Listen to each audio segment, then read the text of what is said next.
Hello, welcome to the Two Chicks Homestead podcast. We are the two chicks. Yay! Hi, I am Nate. And I'm Erin, and we talk about homesteading and living on a small piece of land. All right, everyone, welcome to episode 61. Yep.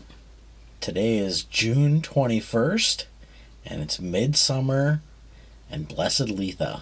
Yep. It is the Summer Solstice. It's Yep. the longest day of the year. Yep. So now starts the countdown to fall, which actually happened in January probably, but I'm always on the countdown to fall. Oh, yeah. So, here's reality. Half your year's over. Yes. And the days are going to start getting darker, Mm-hmm. which means fall is coming, which means winter is coming, Mm-hmm. and it will be here before you know Yes. it. Yes, it will. And it'll be January, where then it's like just shitty. Yep. So, tick-tock, the days are going. Yep. But I figure we'd jump on here today and give you some stuff that we're doing. One of the biggest projects we're working on is trying to get into farmers markets. Yeah, so I thought of this late into the farmer's market start of the season. Mm-hmm. And it was like, it'd be kind of nice to have a booth or something. Actually, I thought of it when we did the garage sales. Right. The town we live in had a town-wide garage sale day or weekend. So my brother brought some stuff over, and I figured if I was going to be sitting out in my front yard, I might as well have a table with all my Etsy stuff out there. Right. And just, you never know. It actually did really good. Yeah. Even as a non-people person, I actually enjoyed talking to people about the products. Mm-hmm. And just getting our name out there, and I actually remembered to give them some business cards, and Right. I've got people coming back to buy some more stuff. Yeah. So it was kind of nice to just, Yeah, we also had the girls out there selling lemonade.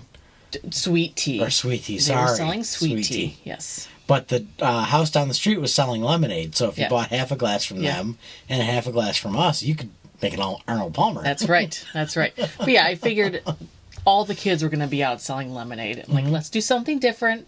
Yep. I've got this already made up sweet tea syrup. Yeah, it's concentrated. Yeah, let's just do that. And they had fun. They made a killing. Yeah, they made more than I really thought. And what that did, so you might have seen a photo on our social media that our oldest that night went out and bought a bike. Mm-hmm. And she paid for half of that herself. Yep. And that was not a cheap bike. Yeah. Yeah, she has good taste. Yes. So I helped her out with the rest of it, and she is going to have chores. Mm-hmm. So she will replenish that money that we spent, and now that she has something that she can work for, and she's only 10 years old, and she's already understanding the value of you put in a hard day's work, you get something for it. Yeah, they did really good. I mean, we were out there for 2 whole days, and probably midday of the first day, they were like, this is dumb. I don't want to do this. I mean, it was Friday. Right. So, I mean, it's either going to be busy or it's not on Fridays. And it was like, well, the other kids in the neighborhood were out playing. I'm like, go play. If someone comes to the booth, then come back. I mean, it was like no big deal. But Saturday, they did it really good. Yeah, at least one of them was sitting there all the day. time, yeah. So, and they were talking about some of the other stuff we sell, which we had our comfrey out there. We actually had comfrey plants going. We got smart and took some roots from one of the ones you sold a couple weeks ago and put them in solo cups. Yeah. And we sold, 3, 4 plants, I think? Maybe 2. 1 or 2. Okay. Well, either way, it's still, we thought about that, so now people in the area can take some comfrey home with them once you explained what it is. Right. We also had all the salve out there, and this was the first time you had the beef tallow salve. Right. Which a lot of people liked. Yeah, and it was one of those things where it's like, I really love the idea of using so many ingredients from Hinckley. Mm-hmm. Like this town of 2,100 people and then some farmers, out of the city limits. Right.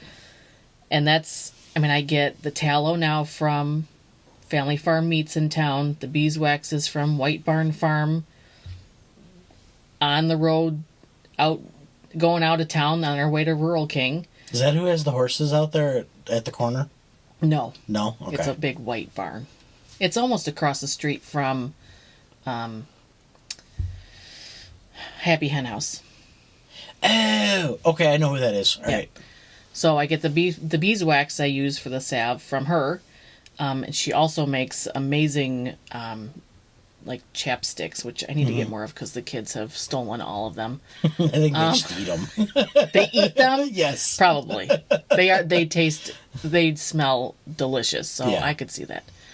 And then our comfrey, and then the vitamin E that I add, which I don't know. If anybody in town has vitamin E oil, let me know, because then I'll be gold. But it was one of those things where it's like, I didn't know if there would be, anybody would want it. Like, I don't know if it's a popular thing, but there was actually at least one couple that came up that they were allergic to coconut oil. Yeah. So it was really cool to be like, well, this 100% does not have coconut oil in it. Mm-hmm. And so that's who's coming back to get more. But it was kind of neat. It was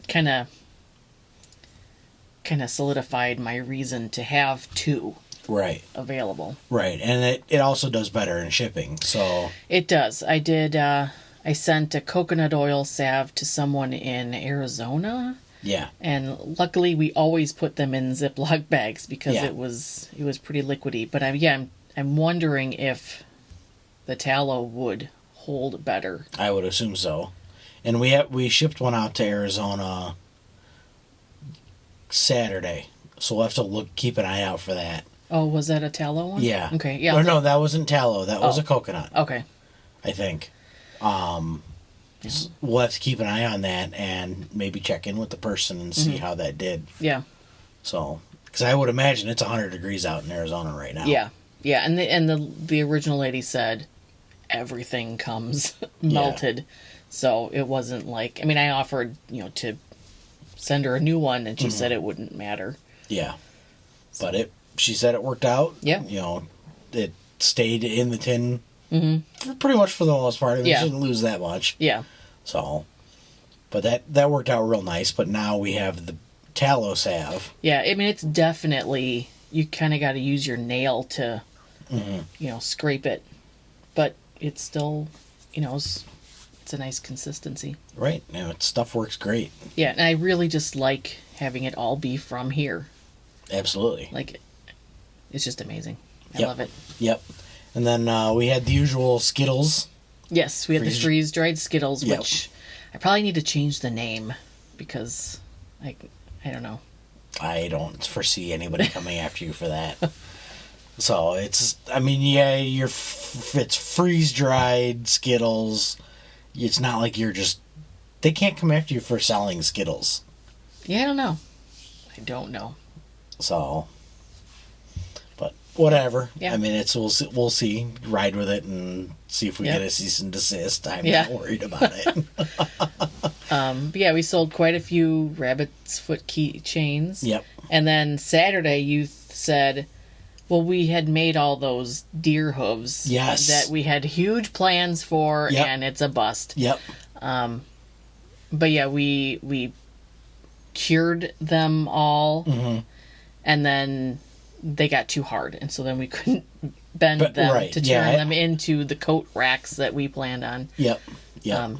So we had those for $1 each, and some lady that... Well, she originally saw the rabbit, the rabbit feet, and she's like, I need a couple of those. I'm in an oddity page. Yeah. And there's somebody looking for these. And I said, well, it's your lucky day. Because I have a box full of deer hooves, and she bought them all. Exactly. All 28 of them or something. Yeah. I mean, it was funny. $1 a pop. Give me $20 for the whole box. I know, right? We had it out there for $1 each, and then Yeah. of course my brother comes over and says, "This is not marketed correctly. It's supposed to be $1 each," and it Yep. was. Yep. Yeah. So that was the joke that the oldest told everybody that showed up to the table. Oh, of course. Because what screams homesteader more than a box of rabbit feet rabbit feet and deer hooves? Hey, you know what? It worked. Yep. He stuck out of the crowd. Exactly. And I mean, you and I usually don't do all that well when it comes to garage sales. Well, yeah. Because we don't have a lot of stuff that we sell. Yeah. We are pack rats. I will admit that. We may have a slight issue. There are still boxes out in the garage that we have moved from 3 houses. But I need it all. I know. And eventually we're going to need it all right into a roll-off dumpster. We do have the bonfire way out back, but can't burn books. No. But we have a hard time going through stuff and getting rid of it. Yeah. That's reality of it. So we never really make a whole lot of money. Mm-hmm. Your brother has always been makes a killing at he's got sales. all the vintage stuff and old weird stuff. But this is the first time ever we have made more than him at the garage sale. Yeah. So that was kind of nice. Yeah, and it cemented the reason why to bring all the stuff out of the house and just put it up. Yeah. And see what happens. Yeah. So enjoying doing it kind of made me think, there are a lot of farmers markets around. It'd be kind of cool to once in a while go to one. So I'd been looking into this for a while beforehand, but didn't really push it because, I don't know, I overthink and decide not to do things. So I had messaged a new farmer's market months ago when they said they were starting, like, okay, what do I need? Yeah. Here's what I sell. What do you need from me? Okay, we need insurance, and we need the correct permits, and you need licenses, and I don't know what else. And it was like, okay, that's too much. I don't know what half of that stuff is. So I started looking into it again, and I'm in a couple cottage law, Illinois food law, groups. Yeah. And it's like trying to pull teeth. Like, and I don't know if people don't want to give up their information that, but it's like, does anybody here sell salves? What do you need? And I finally got somebody to tell me that even though other people had said, you need the food license, you need to take the food manager's license to sell this, and she was like, no, it's FDA. Right. It's federal, it's not by state. And that's where I didn't realize I was looking in the wrong thing. So I think I'm okay with the salves. I think I just need to either add more information to my labels, or I think I could have something that could go with it. Right. That would give more details, like, topical only, do not ingest, not FDA approved. I don't know. It could be a bag that it goes into and we sell it from there. That's true. And then it's once you open it up, not for resale. Yeah. Like actually put the not for resale on the actual tin. Yeah. With the ingredients on the backside or something. Yeah, keep the tin how it is, but have another sticker. Right. That's actually a really good idea, because I was trying to think of like how I would want to do that. But so that was fine, but that was like, it took forever to just get that simple information when it should just be easy, like I'm not an idiot a lot of the times. Right. And it's like I'm typing in the right things in Google or whatever I use, and it just was not coming up.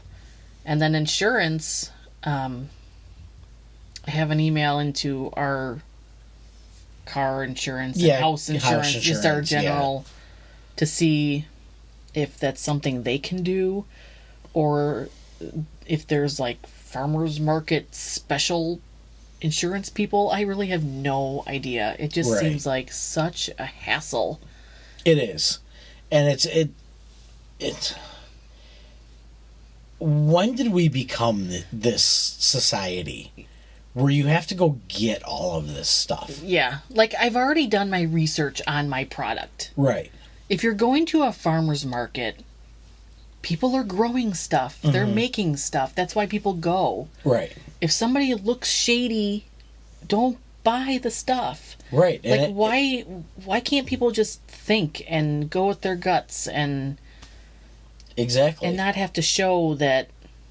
It goes back to the volunteer interaction with each other. If I don't like somebody, I don't interact with them. Yeah. That's simple as that. And if you don't like me, I don't expect you to interact with me. Mm-hmm. So, isn't that what life's all about? Yeah, it just seems crazy to think that...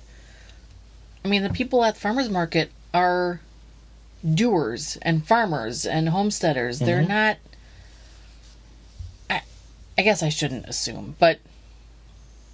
They're trying to eke out a living. Yeah, it's like, why is it so difficult? It's just so frustrating. And then I can just throw it away to the side. Because it's like, I don't even know if I'm going to go to any of these, you know? Right. But I just wanted it to be an option. And it feels like, you know, a year later, I'm finally getting somewhere. Yeah, I mean, it's been a long time. Because you have been going down this rabbit hole for a while. Yeah, and I know we looked a lot into it with cut foods because we're planning on doing some freeze dried stuff. Yeah, and that is a whole host of stuff where that if you take a knife to something, you have to get the food handler's license. Yeah. So you know you go back into now it's legal for a fee. Mm-hmm. Which is utter BS. Yeah. I should not have to pay a fee to make something that I'm doing legal. Mm-hmm. That's not right. You know, you look at a concealed carry license, same concept. You have to pay a fee to get the license. When I was flying a drone and taking photos professionally, I had to pay for a license to fly that drone and sell pictures to people. Yeah. It's like you have to sell the things to pay for the things that you need to make the things. Right. And it's like, at the end of the day, it's like, is it worth it? Right. Like, I could just not do it at all and probably come out ahead. Right. But when you enjoy doing it, then it's a mess. Yeah. It's one of those, you know, allowed versus able to. Do you just do it and go from there? Yeah.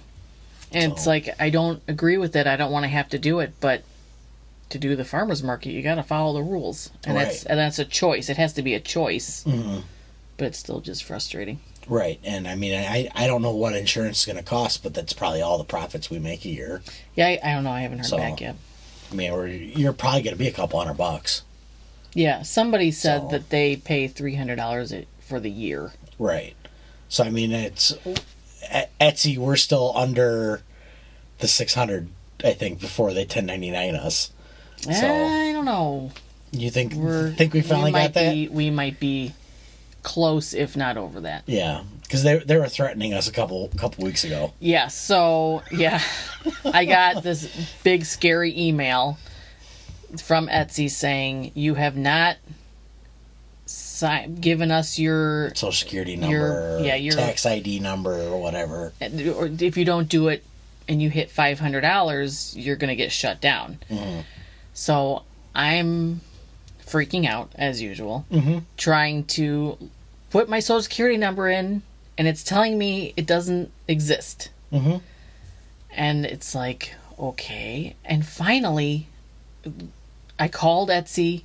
They told me to call my tax advisor, which I don't have a tax advisor. Your tax advisor is sitting next to you. So I come freaking out to you, and I think I had seen something on some forum that they had to use their husband. Well, no. What it was, you have to use a social security number that you file your Right. taxes That's what it was. as. Yes. And being that you don't file taxes because we file jointly Right. married. Because I'm a lowly housewife. Well, you're not a lowly housewife. You're the home, No, the homebody homeschooling. Yeah. You haven't had a job in, oh my God, 10 years? Yeah.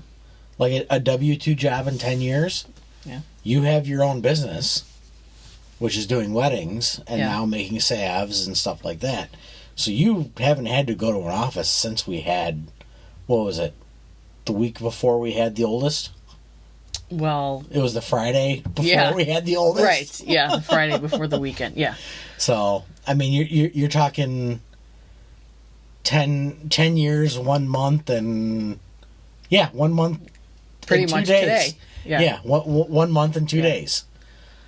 So it was, finally looking on some sellers forum, and they're like, oh, make sure it's your tax filing, social security number. And it was like, oh, yeah, you have to do it. Yes. So it's like, I mean, it's so dumb that it's like, why couldn't the lady have told me that right 3 hours ago? Right. Hey, is it your tax number? Right. The one that you use when you do taxes, and it probably would have, made a light bulb go off. Like, right. oh and yeah. I mean, we still use your social security number when we file our taxes. Yeah. But it's not first. Right.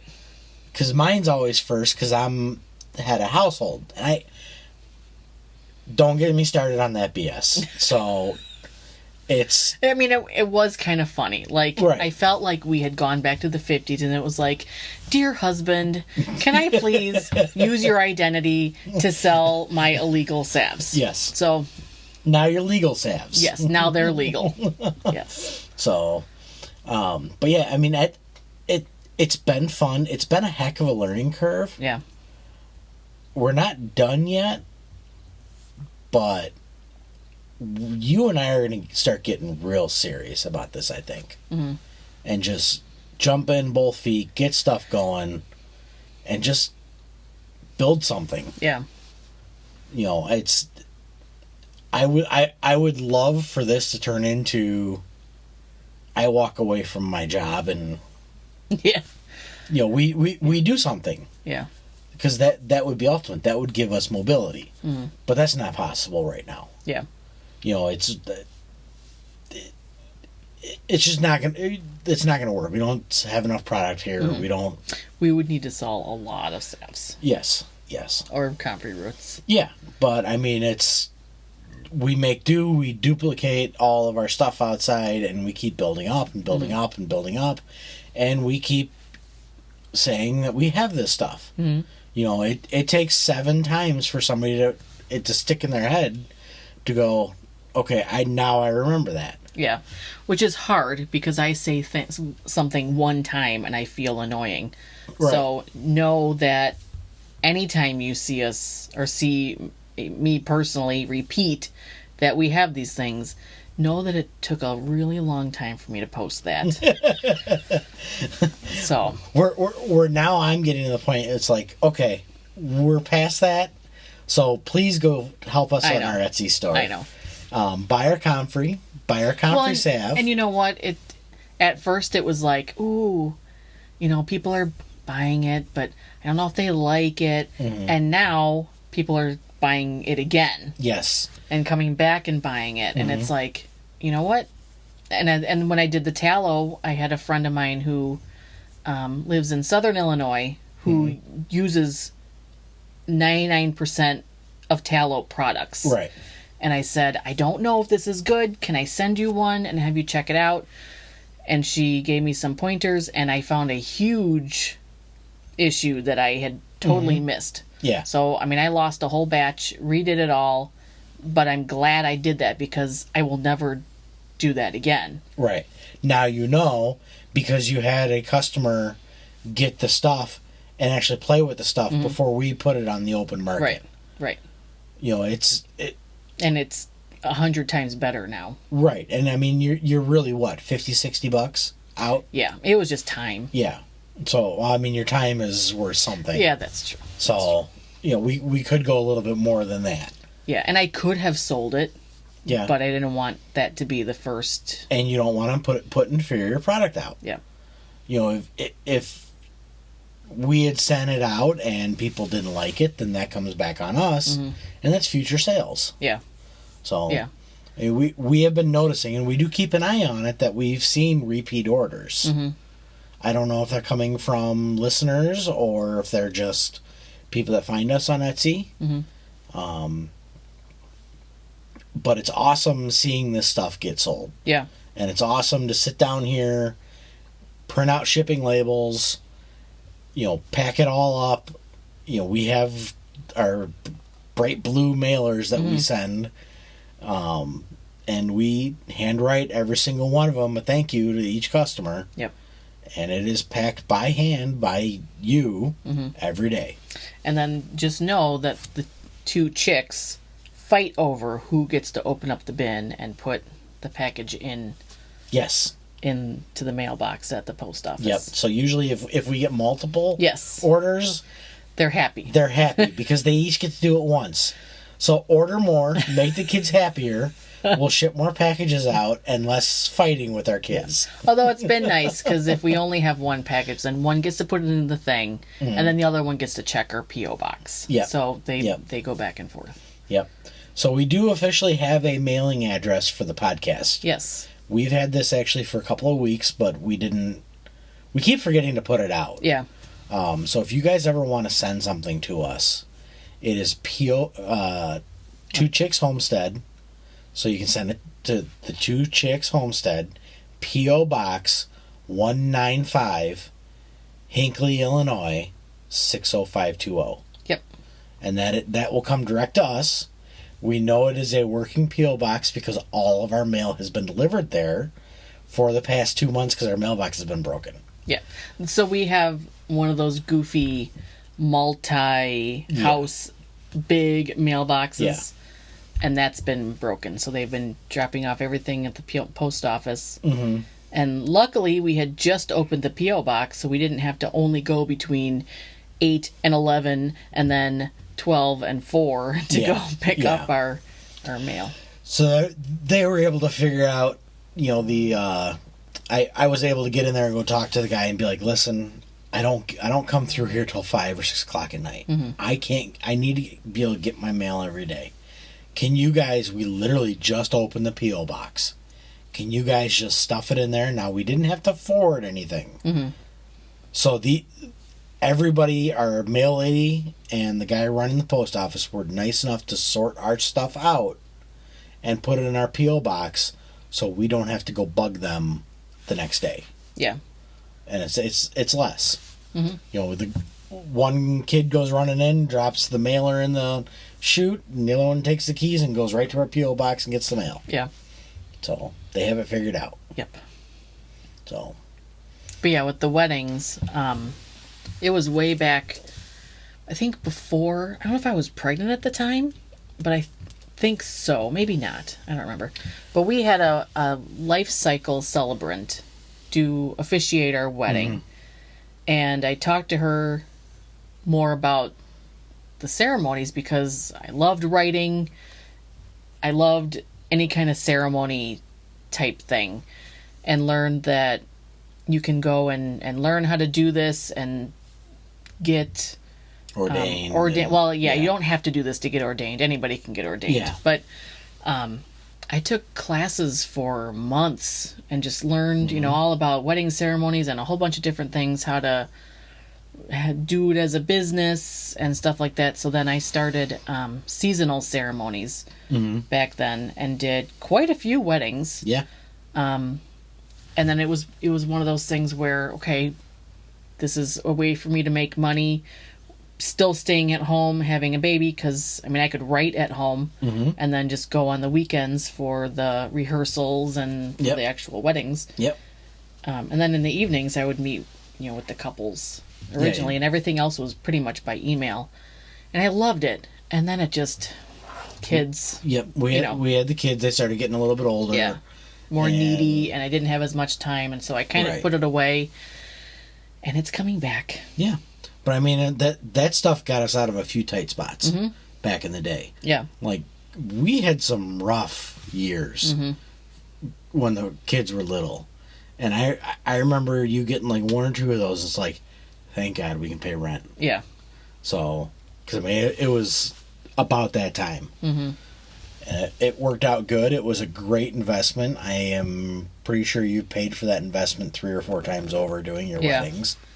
Yeah. So now it's sit down, rebuild. We found all of your documents a couple months ago. Yep. They're now saved in like 5 or 6 different places. So now we can go back and get that stuff and it's not lost.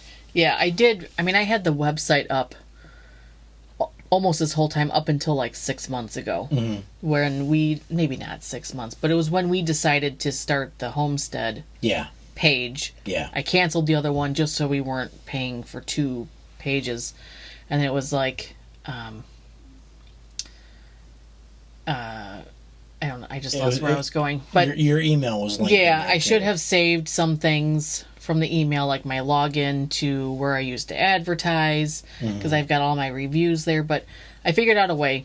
I'm going to make a page on our current website, just all about the weddings, and I can copy paste all the reviews there and still make a new advertising thing and go from there. And we'll get a specific email just for that. Yeah. So it's not just going to the info. We'll actually do something like weddings or... It's going to be seasonal ceremonies, weddings by Two Chicks Homestead or something. Yeah. And it's actually kind of neat because where we are now, I mean, talking to my neighbor would probably be okay, but I've done weddings where it was like, let's meet at the town center. Like it was just the couple and their witness. Right. And now I can say, hey, I get married by the pond? Yeah. Charge you an extra $100 or something, you know? Yeah. Or go all the way down to the end of the lane. That would be cool. When the corn is up. To have all the chairs down the lane. Yeah. That'd actually be pretty cool. Yeah. And just, corn's up, take pictures if you have a couple farmers or somebody. So, I just need to, I'm a very anxious person, and I just need to do it and get over it. Yep. And just get rid of the, I can never remember that saying where you're not doing as good as you really are. Oh, the imposter syndrome. Imposter syndrome, yeah. Yes. Yep. So... We'll get there. Yeah, I mean, it's slowly but surely. I'm making steps. Exactly, and you're making positive steps, and you're moving forward, and we're both working our tails off. Yeah, and it's one of those things where you can easily get someone telling you, "Well, just do it. You should be doing this by now. What are you waiting for? Do you hate money?" I'm sorry, Jack, but I hate that phrase. I hate that phrase because it's just like. You don't know what we're already doing. You don't know our life situation. Kids take up a lot of time. I can't just put them in a closet and go and do all my stuff that I want to do. It's like I gotta still be mom, and mom doesn't make money all the time. Right. It's like, no, I don't hate money. I'm working on it. I love money. I love money so much that I spend a ton of it. It's like, I get the idea behind that phrase, but anytime someone says it to me, I want to punch him in the face. I'm sorry. That's the truth. Hey, more power to you because that. I know you've been wanting to say that for a while. I 100% agree. I mean, it kind of drives me nuts too, because I'm busy all day long. I come home, I want to hang out with the kids. When it's, if I'm having a rough day, it's an hour drive home, and sometimes there are days I don't even want to walk in the door yet. So, there's days where I will just take the long way home, and I won't be home for an hour and a half or 2 hours. Because I need to calm the hell down from a shitty day at work and not bring that stuff home to you guys. Yeah. And that eats up my time. Ideally, getting out of that would be awesome. But got to pay the bills. Yeah, and it's like there's so many days where I want to be doing all these things. I want to just be focusing on the website and getting to where it is going to make me money, but I got to work on it. Mm-hmm. And it's, life just, it happens, and it'll happen when it happens. And Yep. as long as you are, this happened when I started writing too, was I felt like if I wasn't actively writing, like typing, then I wasn't a writer. And everyone kept saying, there are so many more things than actively typing. You gotta brainstorm, you gotta think about it. All day long you could be thinking about it. You're still a writer. Mm-hmm. So even if you are taking these little steps, you're still working towards that goal of bringing in the money that you want to bring in with your own stuff that you're selling. Right. Absolutely. So, but I think we'll leave it at there for that topic, and we'll give an update when we get down the road. Once we get into stuff, we actually get into a farmer's market. We got yes, yeah. all this stuff figured out and set up. Yeah, and, I mean, one of these days we'll be able to say, hey, we're going to be at such and such market, or hey, the wedding website is live. Yep. It doesn't need to be local. I can write your ceremonies from anywhere, and you can have anybody else read them, or exactly. whatever. You are the perfect remote capable person that can do all of this stuff remotely. Yeah. So if you want a ceremony written, come talk to you. If you want a wedding done, come talk to you. Yeah. So, but we'll get all this stuff in motion. You and I have a renewed get shit done, let's move forward with some other stuff, and we're actually going to do something about it. Yep. So I think it's been a fun progress the past couple of weeks. You and I have gotten a lot of stuff done, learned a lot of stuff, figured out some stuff. So, and then we also have some fun stuff coming up this weekend. So, so now that we're done with garage sale season, now we move into, we got a big ham radio event coming up. Mm-hmm. And that is going to be on Saturday. So we have a few people driving in from out of state. They're going to come visit. So we're looking forward to that. It's one of our listeners. And then everybody from the club is coming down. And we're going to set up for the Amateur Radio Relay League Summer Field Day event. So you guys may have remembered last year we talked about this. We are doing it again. And we are hoping to make a ton of contacts again. If you'd like a little bit of a recap, basically it's off-grid communications.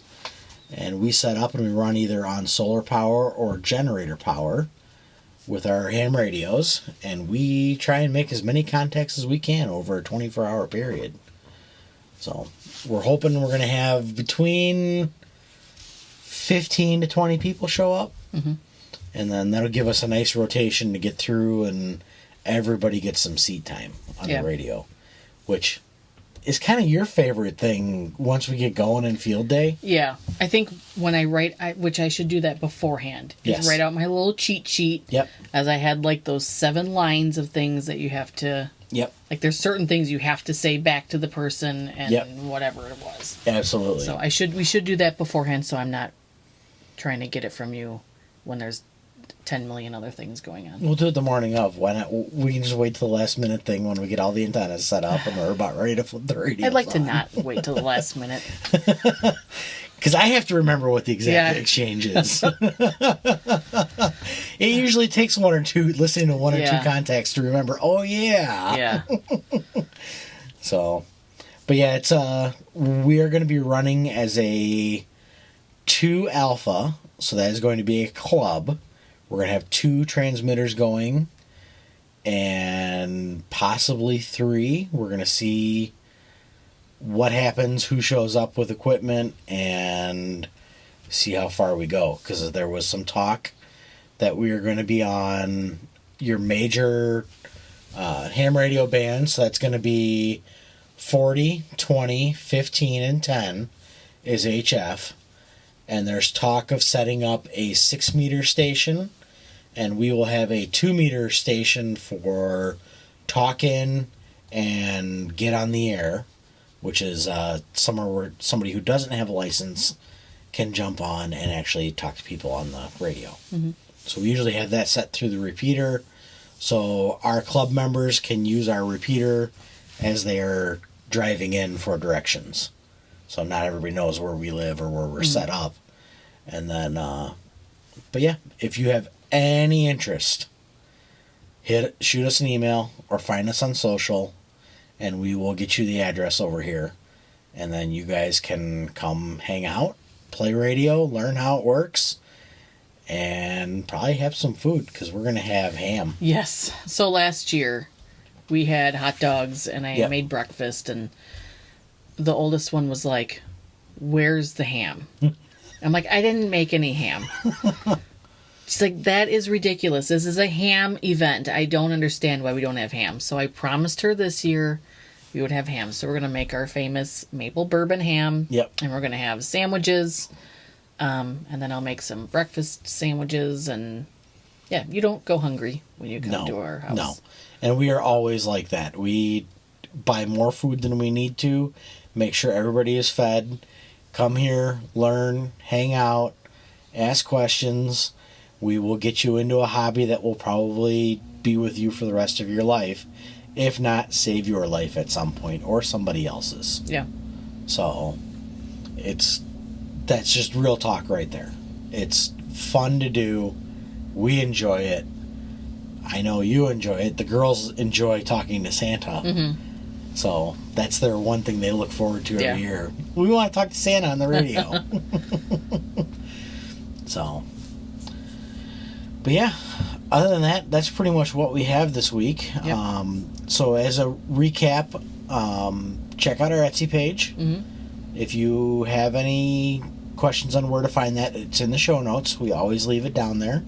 We do have salve in stock. We have comfrey outside ready to go. It will, as soon as it's bought, we print out the label that night, and then you go out usually first thing in the morning, dig it up, and then you're over at the post office by usually 10 or 11 a.m. So it ships out next day. Yep. Depending on the weather, which has not changed in 3 months now. So. Right. But I mean, even in the rain, we could probably sneak out there and get it by the end of the day. So we try and get everything out next day or the day after. Yeah, I don't pull it unless I'm able to go to the post office that day. Right. So it's not sitting. I mean, I wrap each one in a wet towel so it stays nice and cool. Yep. And it just goes right into the ground when you get it. Yep, and you get about 10 pieces and then 1 crown usually. Yeah, at least. At least usually 1 crown. more. Yeah. So it's a good start. If you want to get comfrey on your property, it is a great starter package. Yep. It's a Bocking 4, so it doesn't spread on its own. It only grows where you put even the tiniest root. Mm-hmm. And it just kind of stays there. Yep. So you got to split it by hand, move it around. Yep. As yours grow more, you could pull out the big plant and then cut your own roots and then spread them more. And that's just what we've been doing. We started out with 10. Yeah. And then got another bundle of like 15. Yeah. But now we have 30 40 plants. Yeah, easily. That are all in different phases. Right. Some are completely established and ginormous that now I'm cutting them back and I'm adding them to our compost pile, feeding them to the animals and letting them grow their nice new leaves. Yep. And then some that are just from a couple weeks ago. Yeah, and something that's going right in the freeze dryer to go make comfrey salve. Yep. Yeah, I do all my comfrey salve with freeze-dried comfrey leaves that are picked right away and thrown right into the freeze dryer. Yeah. It locks in all the nice nutrients that the comfrey salve is for. I don't let it hang. It doesn't turn brown. It stays nice, green, crisp, perfectly dry. It is probably the coolest color because you can tell the difference. We did one with dehydrated. Yeah. And I could tell the difference in the color. Mm-hmm. I like the nice bright green. And it's cool because you go fire up that freeze dryer, cool the chamber, and while it's cooling down, you're outside cutting the leaves off. Yeah. And we have a picture from you last year. Those leaves are as big as your torso. Yeah, I do notice that first year plants get ginormous leaves. Yeah. Second year plants, the leaves are a little bit smaller, but they've got lots of flowers. Yeah, those are pretty. Yeah, they are really pretty. They're really pretty purple. The bees have been going nuts. The hummingbirds I know. go crazy for them. I didn't even put out... I felt bad because I didn't put out my sugar water this year. Mm-hmm. I didn't need to. Yeah, they all went right towards the comfrey. Yeah, there were 4 or 5 of them flying around the comfrey plains. It blew my mind. Yeah. So, I mean, I can't think of any reason why not to have it. Yeah. It helps your soil. It helps your compost. It helps your garden. You can plant it underneath the dirt next to seedlings, and it helps them stay healthy. Yeah. Good for your animals. Yeah. Just don't eat it yourself. Yeah, you don't want to eat it yourself, but the rabbits will help you with that. They will eat as much as you give them. Yeah. So, ours like it. The chickens like it. Mm-hmm. You've cut a bunch through it in there, and they go nuts over anything that comes over that fence. Yep. So. Except for strawberries. I don't get They don't that. like strawberries. And neither do the rabbits. The rabbits don't like them either, which is kind of surprising. But the other thing we did was we got the new chicks in the coop. Yes. Late at night, we took them out of the garage from their brooder and put them into their new little home. They have not revisited their home since. They like to sleep under the coop, so we're giving them a little bit longer to hopefully figure it out themselves, that they have to actually walk up the steps and follow the other ladies into their little house. So we got to figure out something. That's the only flaw I think we have of our coop, is that we've got that space underneath the coop and we can't get under there. Yes, I would agree with that. I goofed that up. But it's needed, because that's where they all go when it's super hot. That's where they go to keep shade. So it's good, but kind of a pain in the butt right now. It's normal. I do stuff that's pain in the butt sometimes. So, but we'll end this one here. This has been probably one of our longer episodes, so we're sorry about that. We hope you guys have a great week. Yep. Enjoy the holiday today. Spend some time with your family. All that practice. And just remember, you're halfway through the year, and tick-tock, and things just keep on marching away. Yep. So we will see you guys next time. See you on the homestead, where something is always growing, eating, or cooking.